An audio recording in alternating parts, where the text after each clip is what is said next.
Atentos, atentos, porque hay una buena noticia, ¿verdad?, en el plano económico. Ayer, el Banco Central anunciaba que la Junta Monetaria ha anunciado una decisión que podía darle un oxígeno, ¿verdad que sí?, al sector financiero. Y es que ha liberado 81.000 millones, eso no es paja de coco, señores, 81.000 millones de pesos. Eso es parte del encaje legal, ¿verdad que sí? Ustedes saben que los bancos reciben dinero de nosotros, de los ahorristas y tal, pero no pueden prestarlo todo, no pueden invertirlo todo, tienen que dejar como una reserva, digamos que un 10%, un 12%, lo que sea. Tienen que dejar una reserva ahí, en lo que llaman el encaje legal, y depositarlo, Banco Central. Entonces, ese dinero está ahí para garantizar que si de repente usted dice, no, denme mi dinero, ese dinero esté ahí, ¿cierto? Bueno, pues parte de ese dinero, de cuando en cuando, lo hizo el año pasado, liberó 35.000 millones, por allá, al final, en el último cuatrimestre, ha liberado una cantidad. Pues ahora, el Banco Central, ante una cierta, digamos, como resaca, vamos a decir, de la economía, que a pesar de todo, y aunque las cosas no andan tan mal, pero necesita reavivarse, sobre todo porque estamos ante un escenario internacional de mucha incertidumbre. Es lo que ha decidido entonces la Junta Monetaria liberar, autorizar al Banco Central a que libere esos 81.000 millones de pesos, 50.000 por un lado, 14.000 por otro, que estaban ahí, también de la anterior liberación de ese encaje legal, y 17.000 más que debían retornar al Banco Central y que le dijo, mira, te vamos a dar un chance con esto. Así que sumado esos 14 más 17 son 31 más 50.000, estamos hablando de un total de 81.000 millones de pesos. ¿Cuál es la ventaja de este asunto? Vamos a ver, la ventaja es que usted tendrá una tasa, ¿verdad? Porque ese dinero es ¿a dónde va ese dinero? ¿Por qué lo hace? Bueno, pues para que los bancos tengan liquidez, puedan prestarle de una manera más cómoda, vamos a decirlo así, más suave, a los sectores productivos, sobre todo agricultura, las pymes y demás. El sector construcción también. Estamos hablando de alrededor de una tasa de 9% fija a 2 años. El doctor Antonio Ciriaco Cruz, que es el decano de la Facultad de Ciencias Económicas y Sociales de la UAS, ha dado su opinión sobre esta decisión de la Junta Monetaria que nosotros quisiéramos compartir con ustedes. Adelante, señor director. Obviamente que está por debajo del potencial, pero y además no es el crecimiento quizás esperado, pronosticado, porque hay factores externos también que influyen para que la actividad económica a nivel mundial sea mucho más moderada. En el primer semestre de este año 2025 apenas creció en 5.6%, cuando el programa monetario establece que debió crecer en 7.5%. Eso significa entonces que esta postura del Banco Central y de la Junta Monetaria no es más que una reacción tardía. Son tasas a no más de un 9%, o sea, relativamente muy por debajo de las tasas que hay en el mercado, que en promedio son tasas obviamente que para diferentes actividades ronda entre un 15, un 20, incluso hasta un 25. La República Dominicana es un país importador neto de petróleo y los países que son importadores netos de petróleo se van a ver afectados. Eso directamente te va a afectar las finanzas públicas porque los precios del petróleo ya se comenzaron a escalar. Efectivamente, bueno, ahí está ustedes vieron además del doctor Ciriaco, que es el último, a Jaibanjo NG Cortiñas, también economista. Ambos, bueno, pues opinan sobre esta decisión de la Junta Monetaria. Esperamos que esto pues ayude a reavivar la economía. Amelia. Bueno, y no podemos, digamos que avanzar el programa sin dar seguimiento a lo que está ocurriendo en Medio Oriente. Tenemos que estar pendientes después de la decisión de Israel de bombardear a Irán. Digamos que esto parece un déjà vu. Es una decisión de bombardear a Irán atendiendo a la idea de que Irán no puede desarrollar su programa nuclear, una situación sobre la que se había venido dialogando entre las grandes potencias del mundo desde hace ya varios años y atendiendo a esta idea, Israel ha decidido bombardear territorio iraní. En consecuencia, Irán durante todo el fin de semana también ha estado lanzando misiles hacia el territorio israelí, cayendo algunos de ellos en la zona de Haifa y sobre todo en Tel Aviv, que es como es la ciudad más comercial de Israel. Cientos de muertos en el área, en el territorio iraní, decenas de muertos y heridos en el territorio israelí. Hay que decir que Israel cuenta con un domo de seguridad, que es como le llaman, que es un programa de desarrollo antimisiles que le permite explotar y estallar los misiles antes de que caigan en su territorio. La situación se ha recrudecido. En el día de ayer, Israel lanzó una amenaza a los pobladores de Teherán, que es la capital de Irán, advirtiéndoles que los que vivían en una zona específica debían evacuar esa zona. Tenemos que decir que se calcula que en Teherán viven alrededor de 10 millones de personas. Y esta advertencia se parece mucho al tipo de advertencia que estaba haciendo Israel en el territorio de Gaza cuando le pedía a 1 millón de personas que residían en el norte de Gaza que se trasladara hacia el sur o hacia el centro o hacia el este, destruyendo todo el territorio gazatí. Hoy en día, nueva vez, la comunidad internacional está observando lo que está pasando, reclamando la posibilidad de un diálogo y una vuelta a la paz, pero eso no parece ser lo que va a ocurrir. Ayer se producía el segundo día de reunión del grupo de los 7, que son los países más industrializados, que tenían una reunión desde el pasado domingo en Canadá, en la que participaban entre ellos los presidentes y primer ministro de Gran Bretaña, Canadá, el presidente de los Estados Unidos, Donald Trump, el presidente francés, Emmanuel Macron, y ayer Donald Trump decide interrumpir su viaje a Canadá para retornar a los Estados Unidos, siendo llamado por los organismos de defensa para poder tomar una decisión. Hay que decir que el presidente de Estados Unidos está bailando entre las posiciones de los republicanos que no se deciden con relación a la participación que Estados Unidos adoptará en este conflicto. Lo que sí está claro es que Estados Unidos ha dicho en más de una ocasión que apoya a Israel. Lo que no ha decidido es ese nivel de apoyo, si se involucran enviando soldados a la zona o si simplemente su participación se mantiene como un órgano mediador. Hay funcionarios estadounidenses en la zona, pero llamó la atención un tuit o un mensaje que fue publicado por la Casa Blanca después de que Donald Trump publicara en Truth Social. Vamos a poner este full con esa imagen en la que el presidente de Estados Unidos advertía a Irán y decía: Irán debería haber firmado el trato que les dije que firmaran. Qué vergüenza y desperdicio de vida humana. En pocas palabras, Irán no puede tener un arma nuclear. Lo dije una y otra vez. Todo el mundo debería evacuar inmediatamente Teherán, y lo subrayan en amarillo. Esta es una situación preocupante que puede escalar el conflicto en la zona, donde ya tenemos miles de muertos en el territorio de Gaza. Israel sigue tomando decisiones y el mundo observando sin que haya una intervención real, sin que haya un límite a las decisiones que está adoptando Benjamín Netanyahu. Y esto puede traer otro tipo de consecuencias, más allá del alcance del conflicto bélico que estamos viendo cómo se incrementa. Habrá consecuencias económicas. Irán participa en la OPEP, que es la organización que maneja todo el tema del petróleo en la zona del Golfo Pérsico. Y aquí digamos que no nos tapemos los ojos. Este conflicto y lo que ocurre en la zona de Medio Oriente, sobre todo cuando se ven involucrados esos países árabes, no solamente tiene que ver con un crecimiento de la industria armamentista, que bastante dinero le deja a países desarrollados, sino también por un control de las zonas donde hay materiales que enriquecen.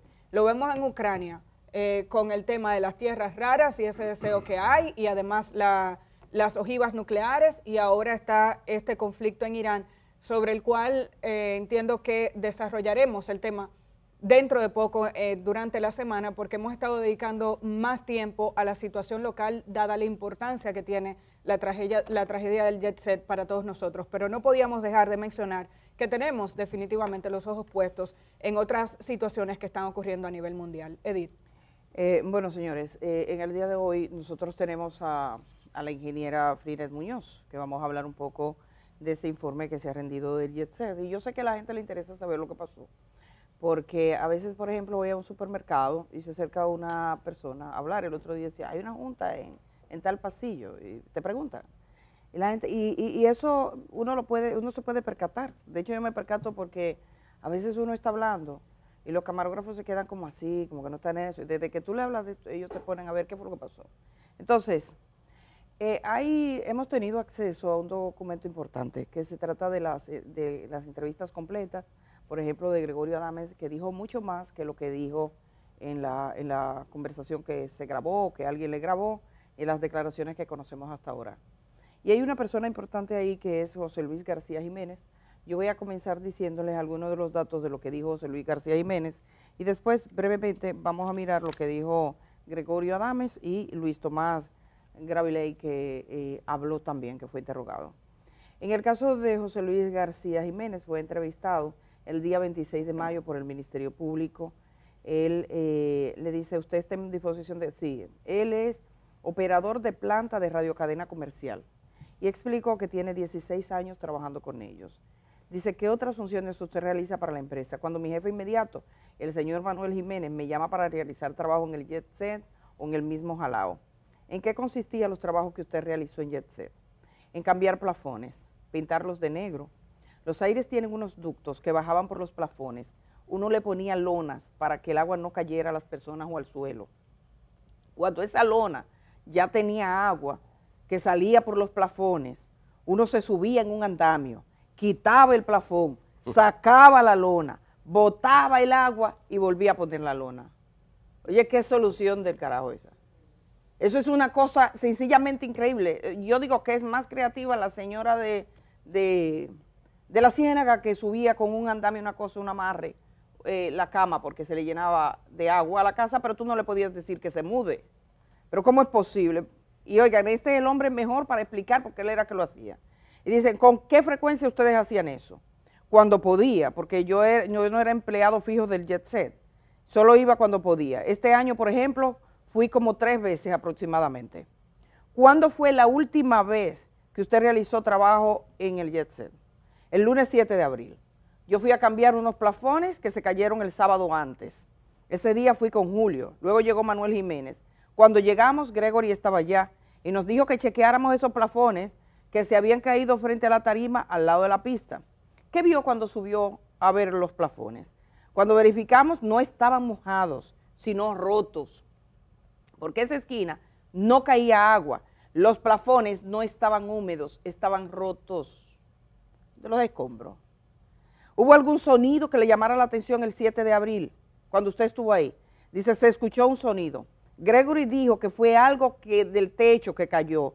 No sé si le dijo algo a Manuel. Entonces Manuel dijo que fue la puerta que se cerró, pero el sonido fue dentro del Jet Set. ¿Qué otros trabajos se realizaban con Manuel Jiménez en el Jet Set? Solo eso de los plafones y las lonas que pusimos. Los trabajos de Zabaleta los hacía Manuel con unos empleados que le decían el Grande y Caballito, que son los 2 ciudadanos haitianos que trabajaban ahí. ¿Cuántas lonas? Y vengan conmigo, señor director, porque quiero decirlo de frente. ¿Cuántas lonas había en el Jet Set? Las lonas que estaban debajo. En cada aire por donde iban los ductos había una lona. En el Jet Set habían 6 grandes aires. Habían 6 lonas. De 20 toneladas. 6 lonas recibiendo el agua, porque habían 6 hoyos arriba. Y de hecho, ustedes verán lo que dice Gregorio más adelante, que el agua entraba, estuviese prendido o no los aires, porque cuando llovía, el agua entraba por los hoyos eso. ¿Con qué frecuencia cambiaban los plafones? No les sé decir, porque yo no iba muy frecuente, pero eso no es normal que tengan que cambiarse plafones todo el tiempo. Está hablando José Luis García Jiménez, que fue uno de los que cambiaba plafones, que iba como operador. ¿Qué le estableció Manuel Jiménez de por qué se cambiaban tantos plafones? Que era por el agua que caían por los ductos de aire del techo. ¿Por dónde estaban los ductos de aire? Creo que eran 6 aires y los ductos estaban al lado, las casetas cubrían los ductos. Los hoyos eran como del tamaño de 2 plafones juntos. Por ahí era que el agua bajaba. Cuando llovía, ¿había algún tipo de filtraciones? Dice que no tiene conocimiento. ¿Cuáles eran los motivos por los cuales usted cambiaba los plafones? ¿Por humedad, agua o porque estaban rotos sin humedad? ¿Qué tipo de medidas realizaron para contrarrestar la filtración? Poner las lonas, eso es lo que hacíamos, A mí me instruía solo Manuel Jiménez, no sé quién le instruía a él. Entonces ahí le preguntan otra cosa, le preguntan por su salario. ¿Cuántas veces subió al jet set? Subí varias veces a realizar trabajos, daba impermeabilizante. Y un día que levantamos un compresor de aire, porque parece que echaron un fino y quedó enterrado en el concreto. Entonces lo levantamos para nivelarlo. Oye, ¿qué trabajo? Eso fue como el año pasado, no recuerdo la fecha exacta. Subí el día que le estaban poniendo lona asfáltica, eso fue este año, unas semanas antes de la tragedia. No sé quiénes estaban trabajando con la lona asfáltica porque no había nadie ahí cuando yo subí. Entonces iba a comprar los materiales. ¿Cómo se enteró de la tragedia del jet set? Manuel Jiménez me llamó la misma noche y yo le dije que le diéramos gracias a Dios por tanto que jodimos dentro del jet set arreglando las cosas. O sea, gracias a Dios porque él no estaba. Que le dieran gracias a Dios. ¿Tiene algo más que agregar? No, no tengo nada más que agregar. Eso dijo este señor.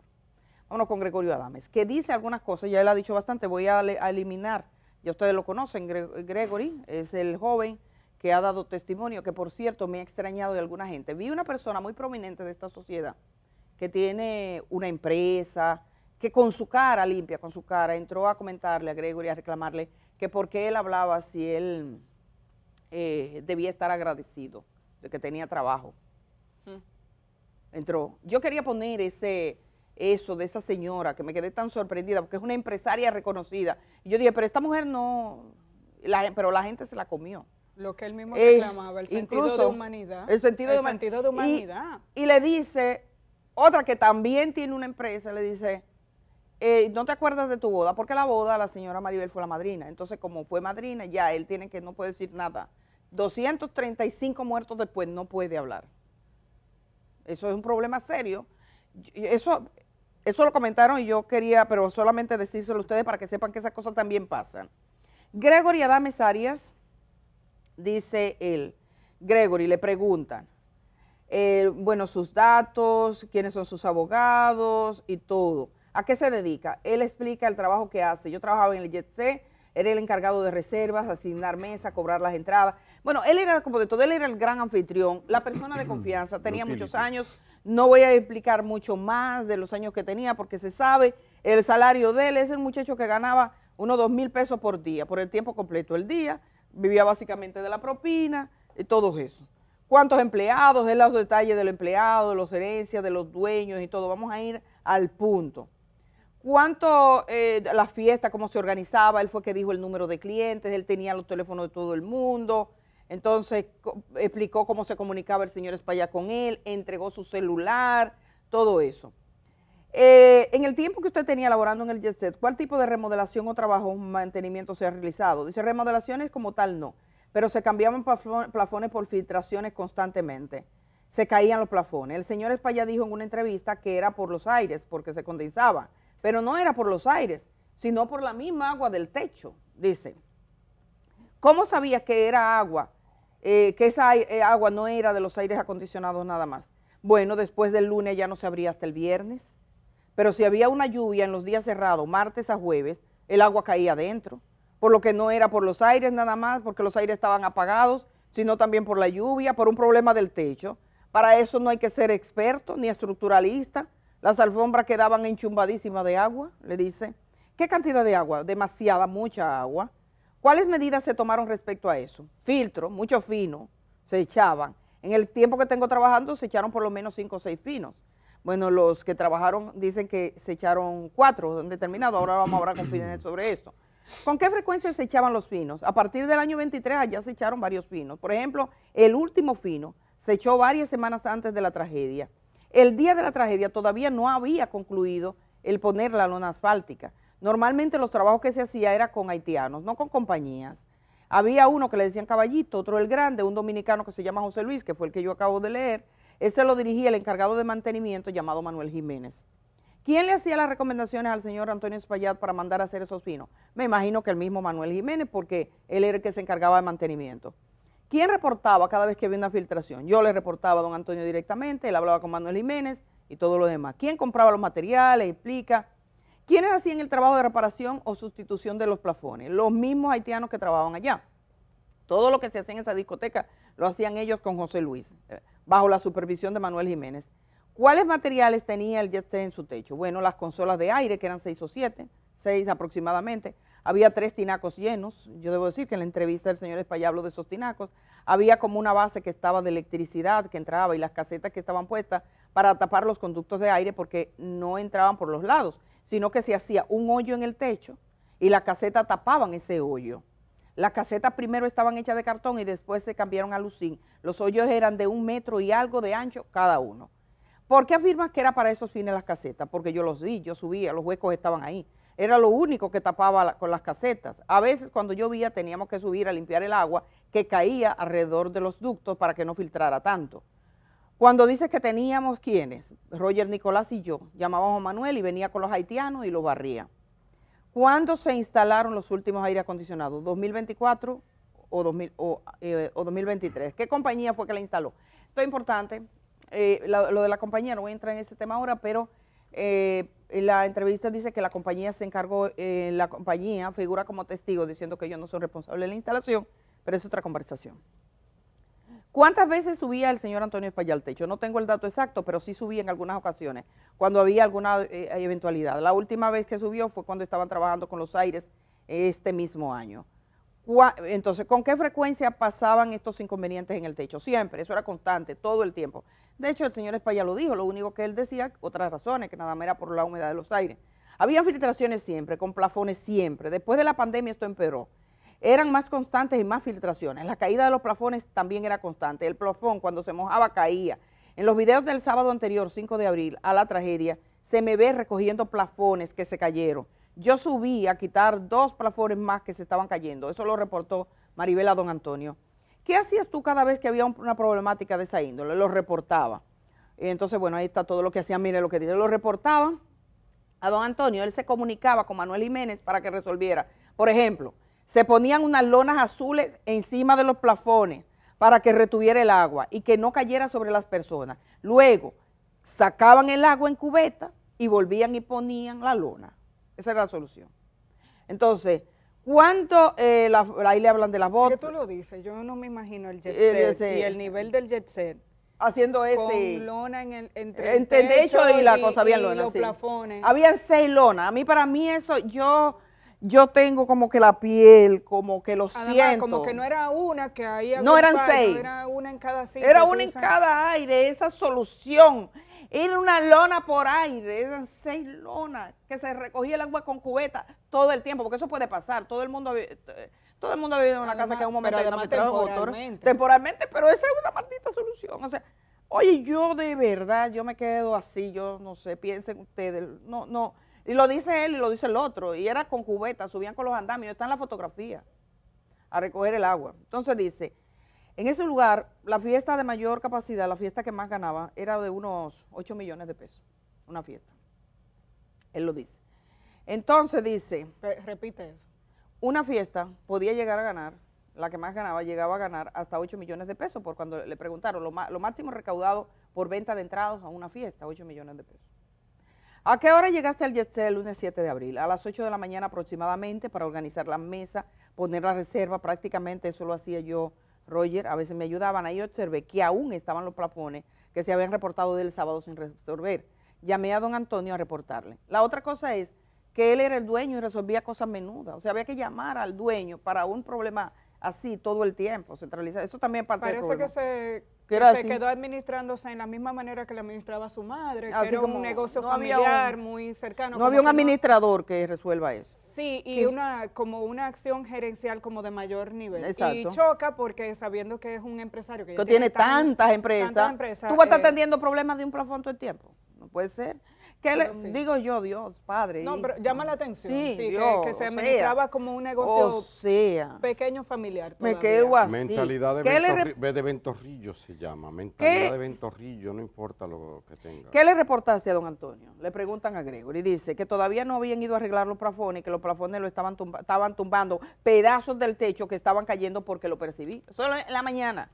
¿Qué percibiste? El sonido de los pedazos del techo cayendo sobre los plafones era fuerte, pero eso no fue únicamente ese día. Eso estaba sucediendo semanas antes, lo sé por el sonido. A veces caía, pero no siempre. Cuando cambiaron los plafones tenían pedazos de techo. Ese día fue que más se dio. Cuando lo cambiaron los plafones, cuando estaban cambiando los plafones, Manuel Jiménez con los dos haitianos sonó algo fuerte y le dije, tú sabes lo que está cayendo, eso fue otro pedazo de techo que cayó. Él me dijo, eso fue en la puerta, discutimos entonces. Le dije que ya se lo había dicho a don Antonio para que chequeara el techo. Manuel se fue y solo pusieron los plafones nuevos. ¿Qué más realizaron ese día? Ellos mismos sacaron el agua de la lona que estaba sobre la pista de baile el mismo día 7. ¿Qué hiciste luego? Seguí con mi trabajo. Yo sé que él le iba a decir a don Antonio que yo me puse de malcriado, porque era lo que siempre hacía. Siempre teníamos problemas con Manuel porque siempre hacía chapucería. Eso no es mantenimiento. O sea, el Gregory que siempre andaba fuñendo que hicieran algo. ¿A qué hora inició el evento? Las puertas se abren a las 9 de la noche y Rubí llegó a las 11 y pico. ¿Cuántos empleados había esa noche? Y ahí dicen los nombres del empleado. ¿Cómo transcurría el evento? Dice todo normal. Y ahí explica de la gente que, cuáles personas, todo de dónde, bueno. Habla del señor que le cayó, Remberto, que también está el testimonio, lo leeremos luego, que le cayó un pedazo, que le cayó un plafón con un pedazo de concreto que él dice que era del tamaño de un blot. Lo lastimó, pero él no quiso ir al médico, tampoco se fue, dice, yo me quedé como que con la fiesta, se quedó, la esposa de él murió y él está muy seriamente lastimado, ese señor. Entonces ahí que dice... él dice, me dijo oye lo que le dijo Remberto, me dijo que si eso le hubiese dado en la cabeza, eso no fuera una fiesta, sino un velorio. Se fue a la mesa y me dijo que le llevara 2 aguas, le pregunté si quería que lo llevara al médico, me dijo que no, que tranquilo. ¿Quién recogió los escombros? Le llamaron a la chica de limpieza. ¿Qué hiciste luego? Fui donde Maribel Espaillá por la parte del bar 3, creo que hablaba con Manuel Jiménez por teléfono, y le dije que ese otro pedazo iba a caer también, porque eso es lo que yo estaba diciendo desde la tarde, que debíamos suspender esa fiesta. Y ella me dijo que no se podía suspender. Yo solo dije que Dios nos proteja. ¿Por qué no se podía suspender? Ella no tenía la autoridad para hacer eso. Si don Antonio no autorizaba, don Antonio siempre quería tener el dominio de todo, incluso se molestaba cuando yo le reportaba a ella y no a él. ¿Dónde te encontrabas al momento del colapso? A las 12:40 de la mañana, del día 8 de abril, yo estaba en el bar 12, en el fondo, por la pista de baile a la derecha, estaba hablando con el señor Lalo Grullón. Yo fui a recordarle que se le olvidó sacar el bizcocho de su esposa, que eran las 12, y me dijo, no, mi hijo, ella no quiere, si yo le hago ese escándalo aquí, bueno. Le dije que le iba a llevar el bizcocho al vehículo, me dijo, está bien, mi hijo, pidió la cuenta al camarero, porque me habían dicho que la familia Grullón se estaba retirando, y es verdad. Por eso no resultó afectado ningún miembro, esto lo digo yo, de su seguridad, ni de sus choferes, porque ellos salieron a buscar los vehículos. Él pidió la cuenta y este joven le estaba buscando la cuenta cuando cayó el techo. Dice, eso también salva a Gregory. Exactamente. Porque lo que estaba en el borde exacto, se salva. Se salva lo que estaba en el borde. Yo me doy la vuelta, miro al bar, todo se desplomó. Escuché un fuerte sonido. Cuando giré de nuevo vi que todo estaba oscuro, todo era grito. Di un golpe en el bar y dije, Dios mío, ¿por qué? Vi que estaba herido en la cabeza, en la espalda y en el hombro. Me dirigí a la puerta de emergencia que estaba al lado del bar número 2. La puerta de emergencia estaba al fondo, a la derecha, cuando uno entra. ¿Cómo estaba la puerta? Estaba cerrada. No tenía candado, pero tenía un shooter cerrado por fuera. ¿Por qué una puerta de emergencia tenía un shooter puesto? Para que no saliera el sonido de la discoteca. ¿Cómo logran abrir la puerta de emergencia? Dándole el shooter con la puerta que se despegó. Me ayudaron varias personas. Salimos al callejón, nos volamos por la puerta del callejón que estaba con candado, porque esa llave siempre la ha tenido un señor, y ahí explica. ¿Qué le dijiste al señor Antonio Espaillá? Porque él lo llamó. Luego de 4 o 5 minutos después del colapso, le tomó la llamada de una vez, siempre me tomaba el teléfono. Le dije, señor, todo se cayó, el techo se cayó, la discoteca completa, hay muchas personas muertas, todo el mundo está muerto. Él me dijo, ¿qué? No me digas una cosa así. Te llamo ahora. No me volvió a llamar. Ahí volví a entrar. ¿A qué volviste a entrar? Entré por el área de la tarima, por una puerta que había ahí, salí por ahí. Las personas de fuera no querían entrar. Cuando entré, empecé a quitar escombros con las manos. Le decía a la gente, vamos a ayudarles. Luego vuelvo a salir para entrar al lado del bar que está al lado de la tarima. Ahí vi a Maribel Espaillá, que estaba herida. No podía salir por los escombros que tenía encima y su esposo estaba debajo también. Volví y salí, yo estaba desesperado. ¿Qué pasó con la señora? Luego que la sacaron herida, la tienen en la ambulancia, yo me acerqué para ver cómo estaba, porque ella y yo teníamos mucha confianza. Incluso ella fue la madrina de mi boda. Me dijo, dame la llave porque quiero ir a buscar la cartera de ella que estaba en el almacén de bebidas. Yo le dije, yo se la busco. Busqué la cartera que era negra, no recuerdo la marca. También busqué el dinero de las entradas de la fiesta que yo tenía. y en el almacén, se lo puso en la cartera, se la entregué ahí en la ambulancia y se fue. Ahí me encontré a Milagros, que estaba en la boletería de la noche y me entregó el dinero de la entrada de la puerta de esa noche. Yo no lo conté después en la clínica. ¿Qué cantidad de dinero? Yo le entregué a ella 600,000 pesos aproximadamente, se lo puso en la cartera, pero después en la ambulancia que se fue, la cantidad de dinero que me entregaron fue 50,000 pesos y $100. Yo se lo entregué tiempo después. ¿En qué momento te dieron asistencia médica? Él dice que lo quería montar en una ambulancia, él no quería, estaba ayudando, vino un hermano, lo obligó a ir al médico y al otro día, en la madrugada, él se escapó sin que le dieran la autorización y se fue a la clínica, al Jet-C. Llegué al Jet-C de nuevo, me identifiqué y me permitieron la entrada porque muchas de las autoridades que estaban ahí me conocían de la discoteca. Le dije, le expliqué dónde estaba Lalo Grullón, le dije dónde estaba el hotel, le dije dónde estaba el general Domínguez, entre otros. Él fue identificando, están aquí, a las personas. ¿Cómo te sentiste cuando volviste? Me dolió mucho porque yo tenía esperanza de ver más personas vivas, pero había un silencio total. Yo sabía que todas esas personas estaban ahí abajo muertas, que el desplome los agarró sentados. ¿Ha vuelto a tener contacto con el señor Antonio o con Maribel? Sí. Él me llamó unos días después, pero no recuerdo el día exacto, para decirme que se alegraba de que dentro de la tragedia yo estuviera vivo y que yo iba a seguir con ellos trabajando. El lunes 14 de abril del 2025, alrededor de las 3 de la tarde, yo me encontraba en el campo de mi papá. Me contactó la secretaria de don Antonio y me dijeron que me lo puso y me dijo eso, que estuviera tranquilo, que si hablaba de mí era porque estaba vivo, que a mi familia no le iba a faltar nada, que todo lo que necesite iba a estar. Bueno, 2 minutos después me llamó la señora Maribel, me dijo que tenía que verme y hablar conmigo en persona. En tono misterioso le dije que no estaba en mi casa, que estaba en el campo, que me dejara pensar cómo lo hacíamos. En ese momento un cliente me mandó un artículo que me asustó mucho. Me dijo que me cuidara, que era raro que pusieran eso, que había mucho poder detrás de eso. La noticia era de Diario Libre, del Jet Set, donde entrevistaron a la señora Maribel Espaillat, donde la parte final dice: rememora con especial cariño a Gregory, uno de los miembros del equipo con quien habló, había tenido una conversación apenas días antes. El sábado estaba sentado con él y le decía: Gregory, qué equipo tan bueno tenemos. Estos muchachos son un regalo. Nunca pensé que sería la última vez que hablaríamos. Como si él estuviera muerto. Unos minutos después me volvió a llamar la señora, le dije que podíamos hablar de números diferentes, me dijo que no, que era personal. Yo estaba asustado por esa noticia. Le dije, vamos a vernos en mi casa en Santo Domingo. Me dijo que está bien, le mandé la dirección y luego, bueno, ¿en qué tiempo llegó? Explica eso y dice, me saludó, lloró, me dijo, yo vine a que tú me digas con quién hablaste de la información que tú manejas.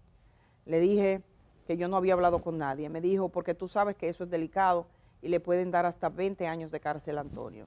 Le dije que lo que más me duele es que en el fondo eso se podía evitar, porque le había señalado en varias ocasiones lo del techo. Me dijo que ella pensaba que cuando yo le decía esto era de los plafones, pero no del techo. Ahí ella me pidió el dinero que me había entregado Milagros, le di 50,000 pesos y los $100, se los entregué y se retiró.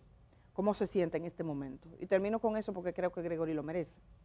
Siento temor, yo manejo muchas informaciones y ellos lo saben, temo por mi vida, yo no me siento bien emocionalmente porque estoy dando informaciones de personas que yo estimo, que yo quiero, que le tengo mucho cariño, que le tengo respeto y le tengo admiración.